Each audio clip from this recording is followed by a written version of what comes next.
안녕하세요. 갈라디아서 3장 10절에서 18절입니다. 10절.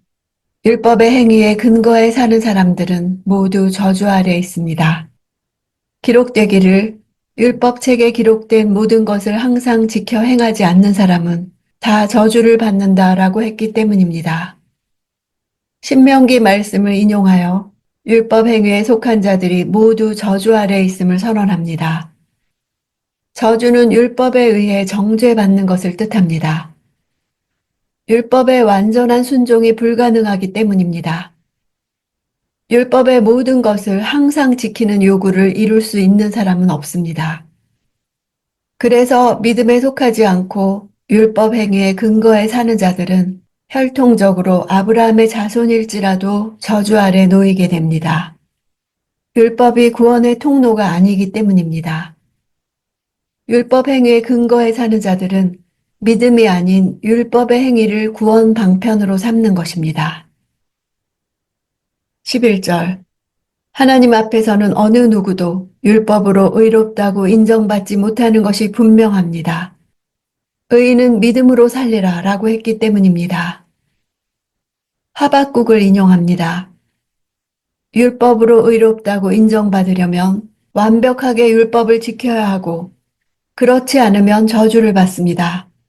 그래서 의인은 믿음으로 산다고 하신 것입니다. 하나님은 처음부터 불가능한 방법으로 자기 백성을 부르시지 않은 것입니다. 율법은 믿음에서 난 것이 아닙니다. 오히려 율법을 행하는 사람은 율법 안에서 살리라 라고 했습니다. 율법과 믿음은 근본적으로 다른 것입니다. 그 근원부터 배타적인 관계를 갖기 때문에 율법으로 말미암는 자들은 믿음으로 살 수 없습니다. 성경은 하박국서를 통해 분명히 의인이 믿음으로 살리라고 했기에 율법을 행함으로 구원을 얻는다고 믿는 자들은 결코 의인이 될 수 없습니다. 율법을 행하는 사람은 율법 안에서 살리라 이렇게 말한 구절은 레위기를 인용한 것입니다. 바울은 의인은 믿음으로 살리라 하는 말씀과 대조를 이루는 구조를 사용했습니다. 의인은 믿음으로 사는 것처럼 율법을 행하는 사람은 율법 안에서 살리라 하고 반의적으로 표현한 것입니다. 즉, 율법을 통해서는 그 누구도 살 수 없음을 말하고 있습니다. 13절. 그리스도께서는 우리를 위해 저주를 받으시고 율법의 저주에서 우리를 구속해 주셨습니다. 기록되기를 나무에 달린 사람마다 저주를 받았다라고 했기 때문입니다. 구속이란 단어는 속량, 즉 몸값을 치르고 되찾다란 뜻입니다. 그리스도는 율법의 저주를 받으셨습니다. 율법을 행하지 않는 자를 향한 저주를 받고 죽은 것입니다. 율법이 우리에게 선포한 정죄의 판결과 그 영원한 죽음의 형벌에 대해 대가를 지불하심으로 우리를 되찾으셨습니다. 십자가 처형 방법은 로마 시대에 보편화된 것이며 모세 당시에는 생소한 것이었습니다.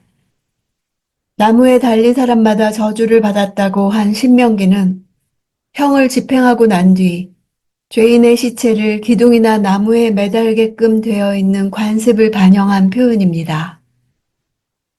그러나 바울은 시체의 매달림이 저주를 의미한다는 구약의 관습적 사상을 들어 나무에 달린 채 죽어가는 십자가 형벌은 두말할 나위 없이 저주의 상징이 되기에 충분하다고 말하고 있습니다. 하나님은 사람들 대신 예수를 심판했기에 사람들을 또 심판하실 수 없습니다. 이미 죄값을 치렀기에 죄가 없는 자처럼 역임을 받을 수 있게 되었습니다. 이것이 율법의 저주에서 구속했다는 의미입니다. 14절. 이는 아브라함의 복이 그리스도 예수 안에서 이방 사람에게 미치게 하고 우리도 믿음으로 성령의 약속을 받게 하기 위함입니다. 그리스도의 십자가 죽음의 목적을 두 가지로 설명하고 있습니다. 이방인에게 복음이 전해지게 하고 이방인인 갈라디아 교인들도 성령을 받기 위함입니다. 이는 이방인들에게 아브라함의 복이 미치고 성령의 약속을 받음을 말하는 것입니다. 이는 이방인 그리스도인들을 유대인처럼 구속하는 거짓 교사들의 가르침을 반박하고 복음을 요약한 것입니다. 16절. 하나님께서 아브라함과 그의 자손에게 약속을 주실 때 여러 사람을 가리켜 자손들에게라고 하지 않으시고 오직 한 사람을 가리켜 내 자손에게라고 하셨는데 이는 곧 그리스도이십니다. 바울은 두 사람이 하나님의 약속을 받았다고 합니다. 아브라함과 그의 자손입니다. 내 자손 할 때 자손이라는 헬라어 스페르마티는 단수 명사입니다. 1차적으로는 이삭을 말합니다. 그런데 바울은 이삭을 넘어 그리스도를 가리키는 것으로 이해했습니다. 바울은 창세기 22장 18절에 내 씨로 말미암아 천하 만민이 복을 얻으리니 란 말씀에서 씨라 의미하는 것이 무엇인지를 설명하려고 하는 것입니다. 천하 만민에게 복을 가져다 줄 아브라함의 씨를 하나의 씨, 단수로 이해했고 이것은 정확한 해석입니다. 바울은 아브라함과 그 자손에게 말씀하신 그 약속이 오직 한 사람, 곧 그리스도에게서 성취된다는 사실을 분명히 알았습니다. 그러니까 아브라함의 후손으로서의 믿음은 오직 그리스도 안에서만 가능한 것입니다. 17절. 내가 말하고자 하는 것은 이것입니다. 430년 후에 생긴 율법이 하나님에 의해 미리 정해진 언약을 무효화해 그 약속을 취소할 수 없다는 것입니다. 430년 후에 생긴 율법은 시내산에서 받은 율법을 가리킵니다. 430년이란 기간은 아브라함의 언약이 확정된 때로부터 시내산 율법이 체결된 때까지의 기간으로 봅니다. 바울은 그리스도의 복음보다 율법이 더 오래되었고 따라서 율법이 더 권위를 갖는다는 율법주의자들의 잘못된 주장에 대한 논증으로서 아브라함 언약이 430년이나 선행한다는 확실한 역사적 사실을 내세워 반박하고 있는 것입니다.